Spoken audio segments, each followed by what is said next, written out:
हमारो धन राधा श्री राधा श्री राधा, हमारो धन राधा श्री राधा श्री राधा, हमारो धन राधा श्री राधा श्री राधा, हमारो धन राधा श्री राधा श्री राधा, हमारो धन राधा श्री राधा श्री राधा। बोलो बांके बिहारी लाल की जय। बोले श्री राधा रानी सरकार की जय। श्री वृंदावन बिहारी लाल की जय। श्रीमद् भागवत महापुराण की जय। श्री सुखदेव जी महाराज की जय। श्री व्यासदेव जी महाराज की जय। श्री यज्ञ नारायण भगवान की जय। अपने अपने माता पिता की जय।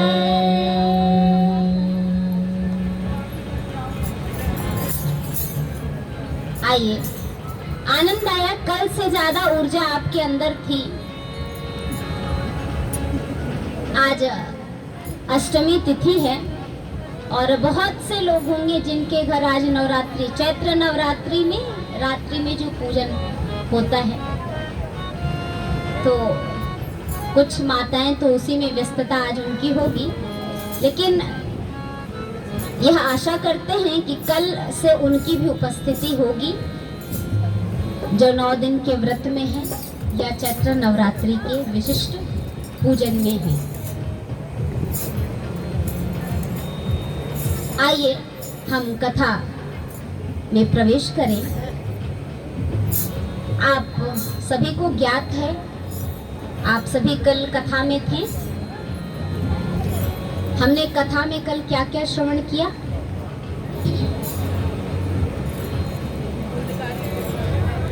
भूल गया? अच्छा, धुंधकारी। हाँ, आप बताइए। ठीक, जिज्ञासा तो है। भजन भजन हमने इसीलिए कल कहा था कि कोई भी व्यक्ति हो जो भी यहाँ आएगा कुछ न कुछ लेकर के जाएगा, और खासकर कथाओं से युवाओं को जोड़ने की आवश्यकता है, ताकि जो चीज़ें छूट रही हैं, कहीं न कहीं पीछे जा रही हैं, वो नीतिगत चीज़ें जो पहले गुरुकुलों में जाकर के अलग से शिक्षा देने की आवश्यकता नहीं होती थी, वो सीख जाते थे, क्योंकि उनकी परंपरा गुरुकुल पद्धति की शिक्षा शैली वही होती थी। परंतु आज भीड़ में सिर्फ एक सिलेबस और एक क्लास पूरा करके डिग्री लेने में हम आगे बढ़ते जा रहे हैं, और जीवन में जो वास्तव में सीखना है उसमें कहीं पीछे रह जा रहे हैं। हमने कल श्रवण किया कि श्रीमद् भागवत क्या है।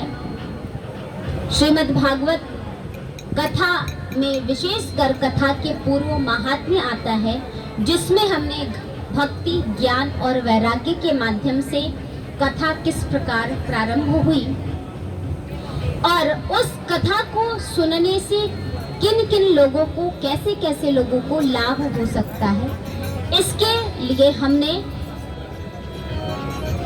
आत्मदेव, धुंधली और धुंधकारी की कथा का श्रवण किया, जिसमें हमने आत्मदेव का अर्थ क्या है, धुंधली कौन है, धुंधकारी कौन है, पंचवेश्याएं क्या हैं, सप्त ग्रंथियां क्या हैं, इन सभी को समझा। और वह कथा पूर्ण हुई जब एक दिव्य रूप लेकर के प्रकट हुआ धुंधकारी, उसके लिए विमान आया, तो प्रश्न हुआ कि क्यों? तो आपने भी श्रवण किया कि फल श्रवण के भेद के कारण फल भेद है, क्योंकि श्रवण करना ही मुख्य उद्देश्य नहीं है, बल्कि उसको आचरण में लाना कथा का मुख्य प्रयोजन, मुख्य उद्देश्य है। प्रथम दिवस इसलिए क्योंकि आगे की कथाओं से आपको वास्तव में क्या जीवन में लेना है यह आप जान जाएं और सतर्क होकर के, सावधान होकर के कथा श्रवण करें। जब यह कथा पूर्ण हुई और भक्ति माता कथा सुन रही थी, जिसमें नारद जी ने ये प्रश्न किया था कि कैसे कैसे व्यक्तियों का उद्धार हो सकता है, तब धुंधकारी की कथा प्रारंभ हुई थी। तो जब कथा पूर्ण हुई तो भक्ति माता प्रकट होकर के उस यज्ञ स्थल में, उस यज्ञ मंडप में नृत्य करने लगी। और जैसे ही भक्ति देवी नृत्य करने लगी तो वहां पे सभी देवी देवता अपने अपने, नारद मुनि तो वीणा लेकर के आ गए, सारे कुमार जय जयकार लगाने लगे, प्रहलाद जी महाराज ताली बजाने लगे, जितने परम भागवत वैष्णव भक्त हैं, कथा रसिक हैं, सब उपस्थित हो गए। और कहा प्रहलादस्तालधारी तरल गतितया चोद्धवः कांस्यधारी वीणाधारी सुररसिहि स्वर कुशलतया राग कर्तार्जुनो भूत इंद्रो वादेन मृदंगम जय जय सुकरा कीर्तने ते कुमारा यत्राग्रे भाववक्ता सरस रचनया व्यासपुत्रो बभूव। सभी एकत्रित हो गए और कीर्तन करने लगे, क्या प्रभु के नाम का।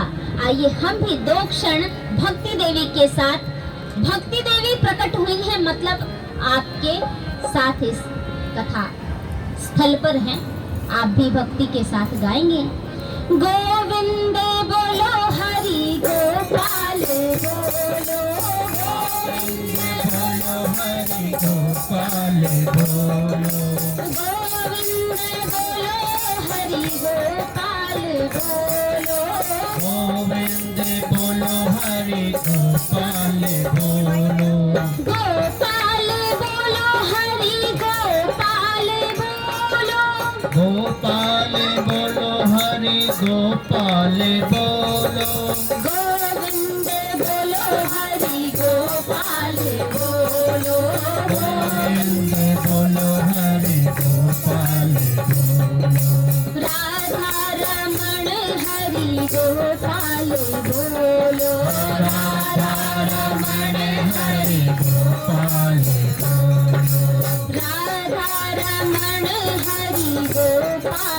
बोलो, राधा रमण हरि गोपाल बोलो, गोपाल बोलो हरि गोपाल बोलो, गोपाल बोलो हरि गोपाल बोलो, गोपाल बोलो हरि गोपाल बोलो, गोपाल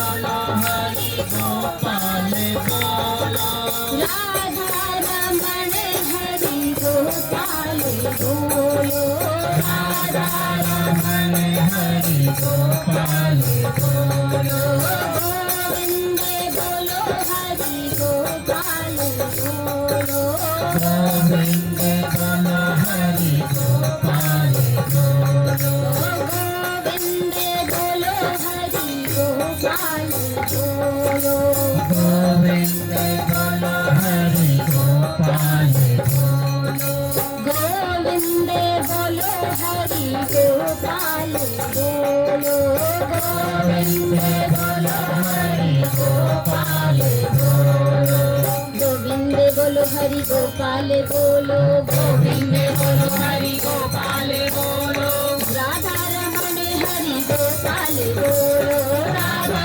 रमण हरि गोपाल बोलो, गोविंद बोलो हरि गोपाल बोलो, गोविंद बोलो हरि गोपाल बोलो, राधा रमण हरि गोपाल बोलो, राधा रमण हरि गोपाल बोलो, राधा रमण हरि गोपाल बोल, राधा रमण हरि गोपाल बोलो। बोलिए श्री राधा रमण भगवान की।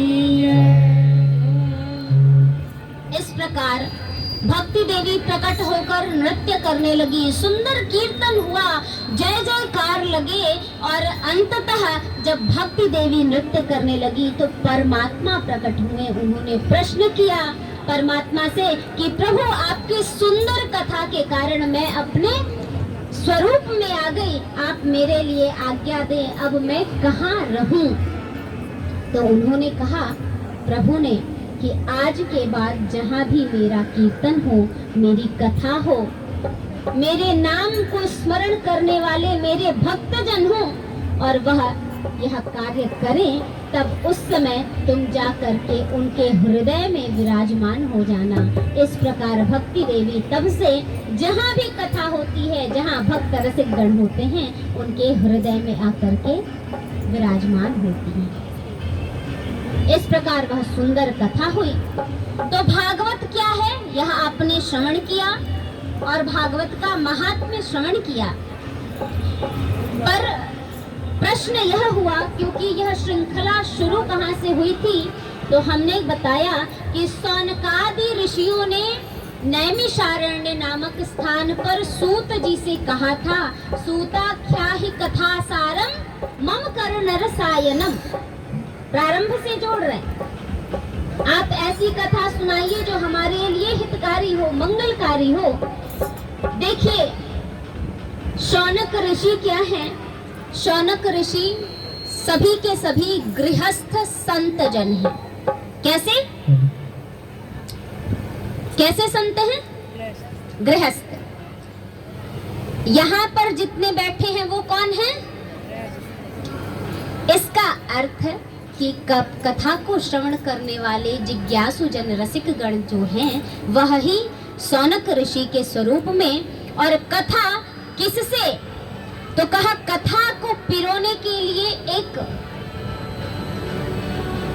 सूत की आवश्यकता होती है। जिस प्रकार फूलों की माला या मणियों की, मोतियों की माला को पिरोने के लिए, गूंथने के लिए सूत की आवश्यकता होती है, एक माध्यम की आवश्यकता होती है जोड़ने के लिए।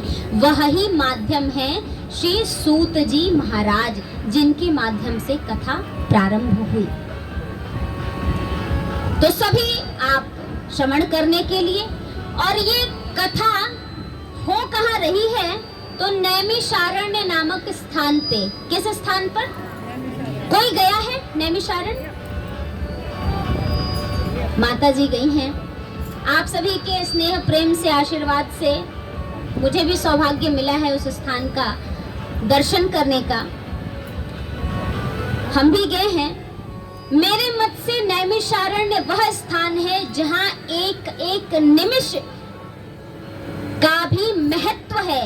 निमिष अर्थात समय के, सबसे समय का जो सबसे छोटा स्वरूप है, सबसे छोटी इकाई है, वह निमिष, उसका भी जहां महत्व है। निमिष अर्थात कहते हैं पलकों को झपकने में जितना समय लगता है, वह समय, उतने क्षण का भी जहां महत्व है, वह स्थान ही नैमिषारण्य है। और कहेंगे कि आप भी बैठे हैं कथा में, तो देखिएगा कि पलक झपकने मात्र में भी आपका ध्यान इधर उधर ना चला जाए, ताकि आप कथा से इधर उधर मुड़ जाएं। तो यही स्थान ही नैमिषारण्य। हम जहाँ बैठकर कथा सुन रहे हैं वही नैमिषारण्य है। जहाँ हम प्रभु का ध्यान कर ले वही मंदिर है। जहाँ प्रभु प्रकट हो जाए वही तो प्रभु के रहने का स्थान है। क्योंकि कहते हैं ना, मानो तो ईश्वर देव और ना मानो तो पत्थर। हमने बहुत जगह गांवों में देखा है, अभी भी यह मिलता है कि लोग तुलसी जी के वृक्ष के किनारे ही कोई भी पत्थर रख देते हैं और उन्हीं को जल दे करके भगवान शंकर के रूप में प्रतिदिन पूजित करते हैं। उन्हीं का ध्यान, उन्हीं को जल चढ़ाना, उन्हीं को पुष्प इत्यादि अर्पित करना। तो अब उन्होंने तो पत्थर के स्वरूप में लाके पूजा की, लेकिन वह पूजा करते हैं इसलिए वह पत्थर भगवान के रूप में है। शालिग्राम की बटिया है, वह भी तो कोई रूप नहीं, कोई हाथ पैर नहीं, कोई आंख नहीं, कोई कान नहीं, लेकिन हम पूजा करते हैं। शिवलिंग पे जल अर्पित करते हैं। हर कोई जाता है बाल्टी में से उठाया एक, और कुछ तो लोटा में भी नहीं, बाल्टी ही उठा के बम बम भोले। लेकिन भगवान आपको आपकी आस्था की भावना के अनुसार वही फल देते हैं, जिस फल से, जिस कामना से, जिस इच्छा से आप उनको ध्यान कर रहे हैं, उनकी पूजा कर रहे हैं। इस प्रकार सुंदर तो कहा, ऐसे सूत जी नैमिषारण्य में सौनकादि ऋषियों को कथा सुना रहे हैं। वहां प्रश्न उठा कि महाराज, ऐसी जो भागवत है वह प्रकट कैसे हुई, उसका उत्पत्ति, वह ग्रंथ आया कैसे, उसकी उत्पत्ति कैसे हुई। तो एक बार यह आपके भी मन में जिज्ञासा होगी, यह शास्त्र आया कहां से। तो वर्णन है कि एक बार ब्रह्मा जी बैठे थे चिंतन में, और उनके पुत्र श्री नारद जी निकले थे भ्रमण पे। नारद जी का कार्य ही है हमेशा हाथ में वीणा लेना और निकल जाना। कैसे? नारायण नारायण श्रीमन नारायण नारायण नारायण नारायण नारायण श्रीमन नारायण नारायण नारायण नारायण नारायण श्रीमन नारायण नारायण नारायण नारायण नारायण श्रीमन नारायण नारायण नारायण नारायण। कुछ लोग हैं जब नारद जी नारायण नाम लेकर के इस प्रकार फल प्राप्त कर सकते हैं, तो हम आपको जब मौका मिल रहा है तो चूक क्यों रहे हैं। देखिए, हम कीर्तन लाते ही इसलिए हैं ताकि इस क्षण में कुछ समय आप चाहे अनचाहे भी नाम ले लें। तो सभी बोलेंगे नारद जी कैसे आते हैं। नारायण नारायण श्रीमन नारायण नारायण नारायण नारायण नारायण श्रीमन नारायण नारायण